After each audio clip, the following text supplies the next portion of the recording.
dog. Should swear, but it's unhealthy. So, trying to get some filthy jar. I'm going to put my finger in to clean it. Hey, look at it, calm clean. I'm good so it's a bit of grimy gruck. Not sure what that is, but if it's anything, it's probably just some gold and some copper and some bluey copper. Okay, so it all started settling at the bottom the other day, and I'm trying to make colloidal gold using electrolysis to get the positive electrode to crush and cause the metal particulate to come off, and the negative one emits the most hydrogen, while the positive one creates carbon dioxide. And that's why my window is partially open, because to ventilate, you must have air coming in. When you put salt in, it goes real fast. Electricity wants to meet, but the water isn't very connecting. So the way to make the bridge the gap is put salt in the water, and it'll go crazy and make sodium hydroxide if you leave it there too long. But however, on its way there, if it has amps, you get a good refresh rate, which causes the hydrogen stuff to come up. Well, I've made a few videos, and this looks just about identical to a couple of others. It's the same jar. See, this jar, I discovered that if you have tall jars, there's a lot of expenditure of electricity, and it can be high on your electricity bill. But if you use a small jar, the smaller the jar is, the closer it is to the power plug. This is how you know how to make it more ergonomic. Because what I learned back in IT class. So, so all these chips, they are only $2.50, and the reason why, because RAM costs like $100 each, and that's true. I have many hundreds laying about. So it's not really true, because these are obsolete chips.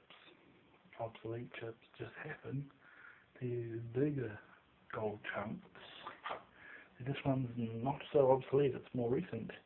In fact, it's one of my close to biggest mistakes I've ever made. I have one that is actually saying 1 gig, so I'll explain it. In many ways you'll understand when you see this demonstration. Okay, so this one that I'm touching now, it is a 500 megabytes. Okay, but this one I'm touching now, it is a 1 gigabyte. So how do you know what the difference is? So the more the data amount is, tends to be the more chips that they use. And notice that there's 4 small chips on one side under the tape, 4 on the other side, and the prongs are smaller. Okay, so this is for simpletons or just common people who don't know. Okay, so here we have 256 megabyte, and it's still got fine prongs and big whopper on the back.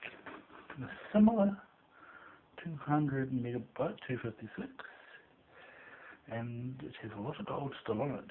So I have no idea how to get that off, because I haven't got enough conduction maybe. But it's so here's one, has no chips on it, and on the other side it only has 4. And this is at 512. So what might have happened is some fell off this side. But usually the way it goes is that in order to control memory chunks, it has to have a programmed unit. So each of these chunks. So yeah, excuse me, programmed unit thingy-majigs. Alright, so they do fall off. So I can't really explain what that memory chunk is.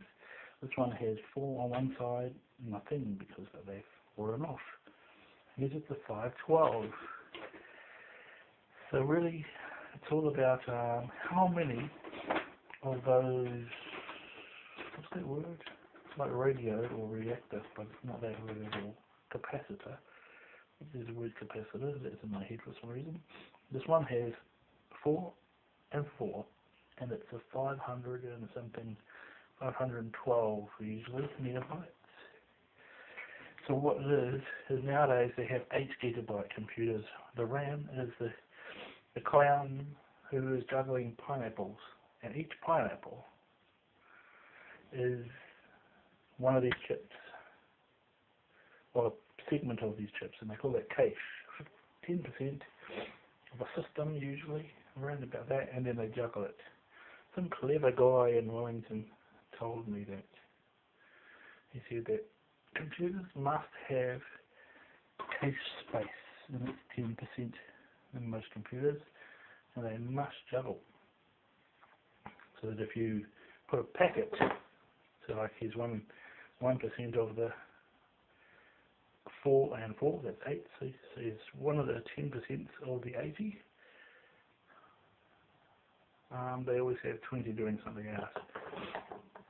So you take one of those get used, you bung in some folders in your computer, and it goes into one of these, and if there's other packages, they go into each, and it just measures out where it can disperse that power, that energy amount of that data, and it packets it out. And these they have extra slots just in case you want to use more at a time, but seems like they're making them finer and smaller and many more chips on them. Whereas if you get a low memory one, say for example, here's another one.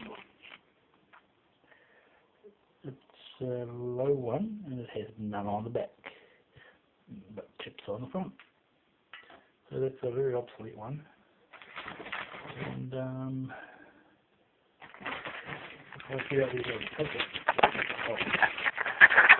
This is what confused me, was here is an old one with tons and tons of RAM in the back, and it's a one piecer. It's a 1, 2, 3, 4, 5, 6, 7, 8, 9 on one side. So it has 18 working workers.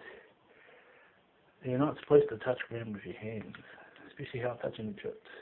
You're supposed to keep your hands on the, if you want to keep it running, you're supposed to keep your hands on the parts, and really you're supposed to be grounded on your wrists. Your body can't have static track pants because, well, static fries and microcircuitry. So, see all these miniature capacitors? Aren't they beautiful and tiny? So, I can't work out why this RAM is 1.62 gigs. You know, I see that, but it's a legend. The dude who owned this on his computer, or her computer, this was a legendary one. So it was a really kick-ass good computer. And it actually only says 120, you can't really see it. So I'll read it. What the very top right says is 128 megabyte sync SPD. So anyway, I want this for the gold. For the gold. It's an older, the very older chip. Now it's only 120 megabytes, which is pathetic. All of these are old, but not as old as this. And look at the older one that has bigger slots. So more gold comes off. And I got that for, I've got what, 5 chips and a little one that's in there. It's 6 chips for $2.50. And if they only had a thought about it, the old computers. So there's a man in Waikanae dump, and he had a shed full of old computer junk. But the older ones had bigger RAM, bigger gold chunks. So he got all the gold, and he got rich, and he managed to make himself a museum or something, with cars and classics and junk. Wow, eh? So if I could only get that gold and stop it from turning into stupid old crap and make it into proper, with a proper conduction. I have actually put lots of salt in. I brought lots of salt, and more gold came off. And then you're supposed to get a crucible and burn it off, melt it, get a mould, melt that in the mould in the drop oven or with a flame, but drop ovens have to get up to over 1200 Celsius. And then I'll give you your clump of gold. You give you your that stuff over it, the black stuff. What's it called? Some word like sludge. That's called. Yeah. So I guess I'm thinking too hard or something. I've been eating, so a lot of my blood has gone from my stomach, from my brain into my stomach. It hasn't been really pretty dumb. So, what will I do with this? I'm just going to keep piling it up, and I'm going to get me a flame torch and order me online a crucible. And then I'm going to flame it up. Give me some gold coin mold. Need a real gold. I need to get the real gold out of it.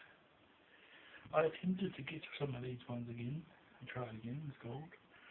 One or two of them spat out tons of gold and became completely bald. And some just spat out sort of some. Because the conduction of the power, electricity going in to affect the plates, the mini plates, doesn't always loop back through forward to the next group. And it does to start with, but eventually they drop off, and then the path of conduction is limited, and that's why you see some limitations. And yet this one's not working for crap. I'm going to have to get another. You think if the light works, surely the circuit's working.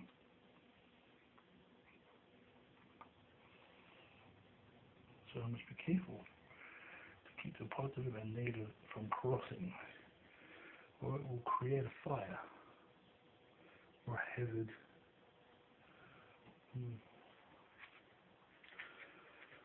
This is a static-free container, plastic.